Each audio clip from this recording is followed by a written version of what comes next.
Laymen's evangelical fellowship స్థాపకులు దానియేలు గారు 1962వ సంవత్సరం సెప్టెంబర్ 24వ తేదీన చేసిన ప్రసంగము. సామెతల గ్రంథము 19వ అధ్యాయం 18వ వచనము. బుద్ధి వచ్చునని నీ కుమారుని శిక్షింపుము, అయితే వాడు చావవలనని కోరవద్దు. నీ కుమారుని క్రమశిక్షణలో పెట్టినప్పుడు స్వీయ శక్తిని ఉపయోగించవద్దు. దేవుని పనిచేయుటకు విదేశీ ధనమునందు విశ్వాసము కలిగి ఉండవద్దు. అమెరికా ధనము వెనుక అన్ని సమయములలో విశ్వాసం ఉండకపోవచ్చు. ఒకవేళ నాట్య కార్యక్రమం ఏర్పాటు చేసి ధనము సమకూర్చి ఇండియాకు పంపుచున్నారా? అటువంటి పరిస్థితుల్లో ఇక్కడున్న ప్రజల ప్రతిస్పందన మిషన్ ఆస్తిని దొంగిలించుటయే. విశ్వాస క్రియలు ఇతరుల్లో విశ్వాసాన్ని ఉత్పత్తి చేస్తాయి. మనలో కొంతమందిమి విందులు ఇవ్వటంలో నమ్మకం ఉంచుతాం. మనలో కొంతమందిమి విందులను బహుగా ఆశిస్తాము. ఇవి మీలో విశ్వాసాన్ని కలిగిస్తున్నాయా? పుట్టినరోజు మరియు వివాహ విందుల్లో విశ్వాసం యొక్క మహిమ ఉంటుందా? ఆ విందులో నీవు ఒక సందేశాన్ని ఇవ్వగలవా? రోమాపత్రిక 13వ అధ్యాయం 13వ వచనము. అల్లరితో కూడిన ఆటపాటలైనను మత్తైనను లేకయు, కామ విలాసములైనను పోకిరి చేష్టలైనను లేకయు, కలహమైనను మత్సరమైనను లేకయు, పగటి యందు నడుచుకున్నట్లు మర్యాదగా నడుచుకుందము. మనము క్రోధము మరియు ద్వేషం విషయమై ఎల్లప్పుడూ విచారపడవలసి ఉన్నాము. ఇతరులు బాగ్గా ఉన్నప్పుడు ఆనందించు హృదయాన్ని ఇవ్వమని దేవుణ్ణి అడుగుము. ప్రభుత్వం వారు నిర్వహించు చిత్రలేఖనము పరీక్షల్లో నేను ఉత్తీర్ణుడవుచూ ఉండినాను. చిత్రలేఖనము ఉపాధ్యాయుడు నన్ను ద్వేషించటం మొదలుపెట్టాడు. కలహము మరియు ద్వేషము సాతానునకు సంబంధించినవి. చాలామంది వాటిని బట్టి మరణిస్తూ ఉంటారు. నీ యవ్వనంలో నీవు వీటిని తొలగించుకోవాలి. రోగము సమయమును వ్యర్థపరచుటయే. దేవుని యొక్క పరిపూర్ణ చిత్తములో ఉన్నట్లయితే నీవు అనారోగ్యం పాలు కాలేవు. చీకటి స్థలములను విడిచిపెట్టుము, ప్రార్థనతో వెళ్ళుము. లేనట్లయితే నేను అనారోగ్యంగా ఉన్నాను, నేను పండుకుంటాను అని నీవు చెప్తావు. అప్పుడు దేవుని పనికి ఆటంకం వచ్చును. నీ జీవితము విలువైనది. ద్వేషం ద్వారా నీవు ఎక్కువ పోగొట్టుకుంటావు. నీ ద్వేష స్వభావం ద్వారా నీ తల్లిలోనికి నీవు బలహీనతను తీసుకొని వస్తావు. యాకోబు పత్రిక 3వ అధ్యాయం 15వ వచనము.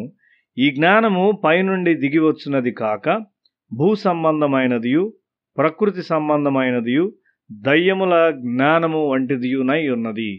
దేవుని నుండి రాని జ్ఞానము ఒక ప్రమాదకరమైన జ్ఞానము, మరియు అది భూ సంబంధమైనది, అపవిత్రమైనది. అది దయ్యముల జ్ఞానము. చాలా ఉన్నతమైన విద్యావంతులు వారి గృహములలో గొప్ప పోరాటములు కలిగి ఉన్నారు. అక్కడ సమాధానము లేదు. ఇతరుల ఎడల మంచితనము చూపుము, మంచి ఆహారం కంటే ఎక్కువగా అది నిన్ను బలపరచును. పరిశుద్ధాత్ముడు మంచితనమును గూర్చిన నూతన తలంపులను నీలోనికి పంపుచుండును. దుష్టమైన తలంపులతో నీ వ్యక్తిత్వమును పాడు చేసుకొనవద్దు. నీ ఇంటిలో సమాధానం ఉండనిమ్ము. నీ ఇంటిలో సమాధానము అనగా ద్వేషించుట మరియు విరోధము కాదు. ద్వేషించుట మరియు విరోధము అక్కడ ఉన్నప్పుడు దయ్యము లోపల ప్రవేశిస్తుంది. పరిశుద్ధుడైన ఫ్రాన్సిస్ అతని అనుచరులు ఇంతకుముందు దయ్యములు నివసించిన స్థలములో నివసించారు. ఆ దయ్యములను బట్టి ప్రజలు అనారోగ్యానికి గురవుతూ ఉండేవారు. ఒక తక్కువ మెట్టు విశ్వాసంలోనున్న ప్రజలు సులభముగా దాడి చేయబడతారు. ఈ దయ్యాలు పరిశుద్ధుడైన ఫ్రాన్సిస్ బృందంపై దాడి చేయలేకపోయాయి. అయితే వారిలో వారు పోట్లాడుకొనినప్పుడు ఆ దయ్యాలు ప్రవేశించాయి. ఇండ్లలో చీకటి ఉండగలదు. అక్కడ పరిశుద్ధులున్నట్లయితే దుష్ట శక్తులు పారిపోతాయి. పైనుండి వచ్చు జ్ఞానము దేవుని యొక్క నిత్యమైన చట్టములను తెచ్చును. జ్ఞానము సమాధానాన్ని సృష్టించును. కొంతమందికి కొండెములు మోసుకొని పోవుట ఆనందాన్ని కలిగించును.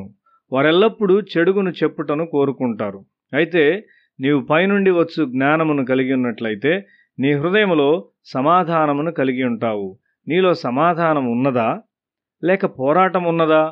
ఇవి దేవుని రాజ్యమునకు సంబంధించిన మర్మాలు. సామెతల గ్రంథము 16వ అధ్యాయం 16వ వచనము. అపరంజిని సంపాదించుట కంటే జ్ఞానమును సంపాదించుట ఎంతో శ్రేష్టము. వెండిని సంపాదించుట కంటే తెలివిని సంపాదించుట ఎంతో మేలు. అలాగే సామెతల గ్రంథము 12వ అధ్యాయం 18వ వచనము. కత్తిపోటు వంటి మాటలు పలుకువారు కలరు, జ్ఞానుల నాలుక ఆరోగ్యదాయకము. నీ నాలుక నీ కొరకు మరియు ఇతరుల కొరకు ఆరోగ్యంగా ఉండగలదు. సామెతల గ్రంథము 8వ అధ్యాయం 11వ వచనము. మరియు యోబు గ్రంథము 28:28 దేవుని యందలి భయము జ్ఞానము.